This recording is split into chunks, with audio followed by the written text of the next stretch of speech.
Right now, companies are preparing to strip mine the deepest parts of our oceans for trillions of dollars worth of rare metals. But scientists are warning this could trigger an environmental catastrophe that makes other mining disasters look like minor accidents. Welcome back to Beneath the Depths. Today we're diving into one of the most controversial topics in ocean science, the rush to mine the deep sea floor.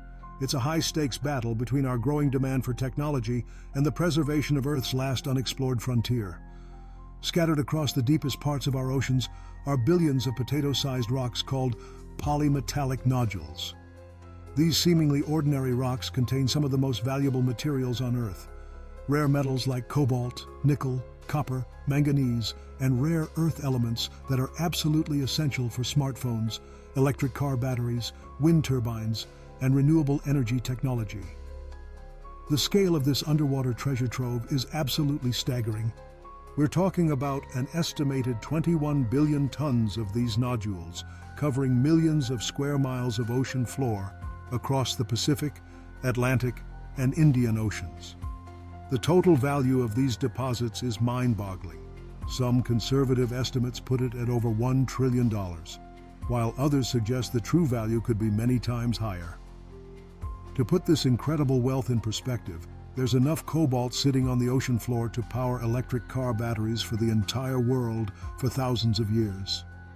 The manganese deposits alone could supply global demand for centuries, while the rare earth elements could revolutionize everything from renewable energy storage to advanced electronics manufacturing. The current rush to deep-sea mining is being driven by our rapidly increasing dependence on technology and the global transition to renewable energy. Every smartphone contains dozens of rare metals. Every electric vehicle battery requires substantial amounts of cobalt and lithium, and every wind turbine and solar panel needs rare earth elements to function efficiently. As land-based sources of these materials become harder to find, more expensive to extract, and increasingly controlled by a small number of countries, companies and governments are looking to the ocean as the next frontier for resource extraction. The proposed mining process sounds like something straight out of science fiction. Massive robot collectors, some as large as bulldozers and weighing several tons, would crawl across the ocean floor at depths of 12,000 to 20,000 feet below the surface. These machines would vacuum up nodules and sediment using powerful suction systems, operating in complete darkness under crushing pressure that would instantly kill any human. The collected material would then be pumped up through miles-long tubes to massive processing ships floating on the surface. These floating factories would separate the valuable metals from the sediment and waste material, processing thousands of tons of raw material every day. The scale of these operations would be unprecedented in marine environments. But here's where the story takes a terrifying turn for marine scientists and environmentalists. The deep sea is one of Earth's most stable environments, virtually unchanged for millions of years. The seafloor ecosystems that would be destroyed by mining operations took millions of years to develop and are home to some of the most unique and poorly understood life forms on our planet.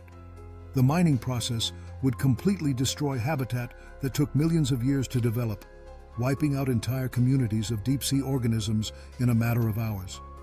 The robot collectors would create massive sediment plumes that could smother marine life for hundreds of miles around mining sites, potentially affecting ecosystems across vast areas of the ocean floor.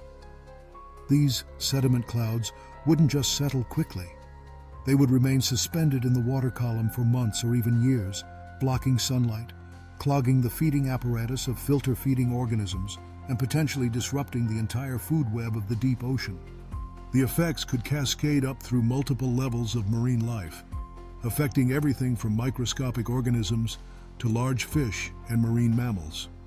The deep-sea mining process would also eliminate food sources for countless deep-sea species that depend on the slow rain of organic matter from surface waters. Many deep-sea organisms are specialists that have evolved over millions of years to survive in the nutrient-poor environment of the ocean depths. The destruction of their habitat could potentially wipe out species we haven't even discovered yet. Scientists estimate we've explored less than 5% of the deep ocean, and every research expedition to these depths discovers new species, creatures so bizarre and unique, they seem almost alien. Many of these organisms grow extremely slowly in the cold, high-pressure environment of the deep sea and could take centuries or even millennia to recover from disturbance, if they can recover at all. Despite these enormous environmental concerns, the economic and political pressure to begin deep-sea mining is becoming overwhelming. Countries and corporations are investing billions of dollars in deep-sea mining technology, driven by the fear that critical materials needed for technology and renewable energy could become scarce or too expensive to obtain from land-based sources. Some proponents argue that deep-sea mining could actually be more environmentally friendly than traditional land-based mining, which often involves deforestation, toxic chemical use, and the displacement of human communities. They point out that the ocean floor mining would happen in areas with no human populations, and argue that the environmental impact could be more contained than surface mining operations.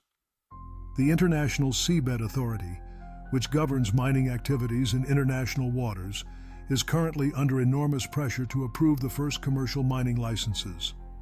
Several countries and companies have already been granted exploration licenses and are conducting test mining operations in various parts of the world's oceans. Once commercial mining begins in one area, it could trigger a gold rush mentality that spreads across all ocean floors. Countries and companies that don't want to be left behind in securing access to these valuable resources may rush to claim mining rights in as many areas as possible, potentially leading to a free-for-all that could devastate ocean ecosystems on a global scale. What's truly at stake here goes far beyond the immediate environmental impact of mining operations. The deep ocean plays crucial roles in regulating Earth's climate, storing massive amounts of carbon, and maintaining the global ocean currents that distribute heat and nutrients around the planet. Massive disruption of deep-sea ecosystems could have unpredictable effects on these global systems. The deep-sea mining issue represents one of the most important environmental decisions of our time. We're essentially being forced to choose between feeding our ever-growing appetite for technology and preserving Earth's last great wilderness. The decisions made in the next few years about deep-sea mining regulations and restrictions could determine whether future generations inherit oceans full of diverse life or vast underwater industrial wastelands. Unlike many other environmental issues, deep-sea mining could be essentially irreversible. The deep ocean environment is so stable and slow-changing that damage caused by mining operations could persist for thousands of years, long after the valuable metals have been extracted and the mining companies have moved on to other locations. What do you think about this critical decision facing our planet? Is deep-sea mining worth the enormous environmental risk, or should we find alternative solutions to meet our growing demand for rare metals? Let me know your thoughts in the comments, and don't forget to subscribe for more crucial stories from beneath the depths.